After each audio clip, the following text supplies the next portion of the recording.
ఈ సంవత్సరం మనకి అక్షయ తృతీయ ఏప్రిల్ 30వ తేదీన బుధవారం రాబోతుందండి. అయితే ఈ అక్షయ తృతీయ రోజున ముఖ్యంగా ఈ 5 వస్తువులు ఇంటికి కొని తెచ్చుకుంటే చాలండి ఆ లక్ష్మీదేవి అమ్మవారు మన ఇంటికి వచ్చినట్లే. అయితే ఆ వస్తువులు ఏంటనేది ఇప్పుడు చెప్తాను. మొదటి వస్తువు పత్తి అండి. మనం పత్తి విడిపత్తి తెచ్చుకొని మనం పూజలో పెట్టుకొని పూజ చేసుకోవచ్చు, లేదంటే ఒత్తుల పాలంగా అయినా సరే తెచ్చుకోవచ్చు.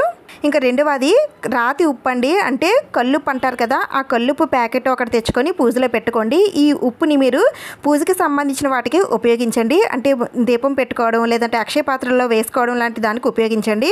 మూడవది మట్టి పాత్రలండి. అంటే మట్టి కుండ కానీ ప్రమిదలు కానీ ఏవైనా సరే తెచ్చుకోవచ్చండి.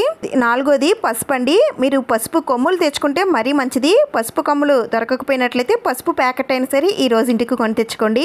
ఇంకా ఐదవది ఆ లక్ష్మీదేవి అమ్మవారికి ఎంతో ఇష్టమైనది లక్ష్మీ గవ్వలండి. ఈ రోజు 11 లక్ష్మీ గవ్వలు కొని తెచ్చుకొని పూజలో పెట్టుకొని ఆ అమ్మవారికి పూజ చేసిన తర్వాత ఆ గవ్వల్ని ఏదైనా ఎరుపు రంగు క్లాత్లో కట్టి ఆ మూటని బీరువాలో పెట్టుకోండి. చాలా మంచిదండి. ఈ అక్షయ తృతీయ రోజున ఈ 5 వస్తువులు కనుక కొని తెచ్చుకుంటే మన ఇంట్లో సంపదలు అనేవి పెరుగుతాయి. అక్షయ తృతీయ నాడు చేసే లక్ష్మీ కుబేరుల పూజ ఫుల్ డీటెయిల్స్తో వీడియో చేశానండి. మన ఛానల్లో పోస్ట్ చేశాను. ఇంట్రెస్ట్ ఉన్న వాళ్ళు చూడండి. వీడియో నచ్చితే లైక్ చేయడం మాత్రం మర్చిపోకండి. అదే చేస్తూ సబ్స్క్రైబ్ కూడా చేసేయండి.